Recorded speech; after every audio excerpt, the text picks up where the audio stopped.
And you said it perfectly there. The one thing that made me who I am today is being vulnerable. It's breaking myself down to the absolute rock bottom and being able to tell people who I am.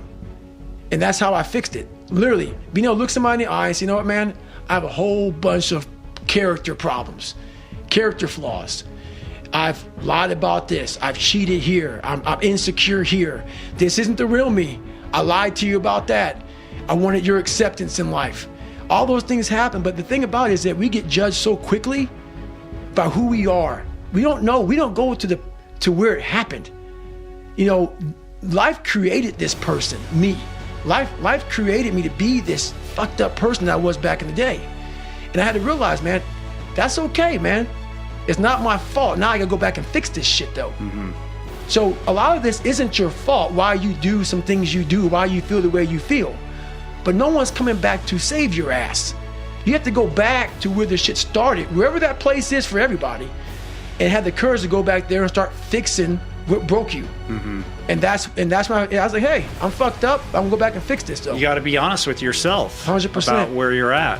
100%. People don't like that. Oh, it's ugly. Yeah. And what's funny about it is that as you're trying to fix yourself and dig yourself out of this deep hole that life, society, and you helped also, those people who you saw down there in that hole who were there with you, who were your friends and people who you counted on, because you meet the people in the same situation that you're in life.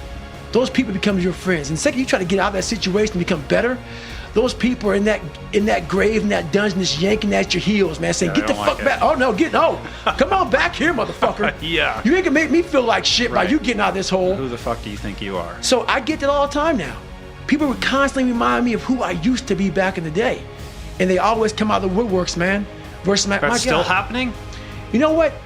When you come from a small town, and you come from a place that a lot of people don't want to come out of it and get out of it, and all you want to do is become somebody, when you have small town mentality is a real mentality.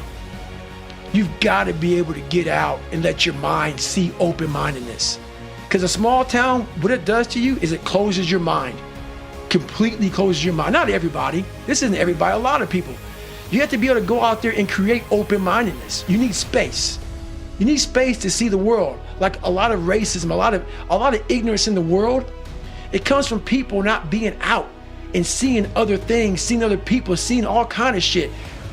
That's why we judge so harshly, because our minds are so closed to the reality of life. Period. Have you been back to Brazil? I went back to Brazil a couple times, and I have nothing wrong with Brazil. Because once again, another thing about growth is you can't hold on to hate. Mm-hmm. You can't hold on to hate, and see, once you take a different step, so I had to take a step out of my life, because once you're in that hell, that's all you see is what's in front of you. When I stepped out of it, I saw Brazil very differently. There were a lot of great people in Brazil. Some of the best people I knew were from Brazil. But when you're in hell, all you see is a little patch in front of you of the kids that are calling you nigger. Or the people that spray painted nigger were gonna kill you on your car. Mm-hmm. People put that shit in your locker. People put that shit on your notebook in Spanish class. That's all you see. You didn't see that, my God, a lot of people fucking like me here. So once you take a step back and see the reality of the true ignorance that you're dealing with from a small group of people, that's when you get growth. Because, I went through a phase in the book I talked about, man, I was all about black and only black when I was a junior in high school, because I was so beat down. Mm-hmm. I was the most ignorant I've ever been in my fucking life when I went there. I totally took everything, all the hurt, all the pain, and just put it in one fucking filter. I gotta find people who look just like me and act just like me to find acceptance.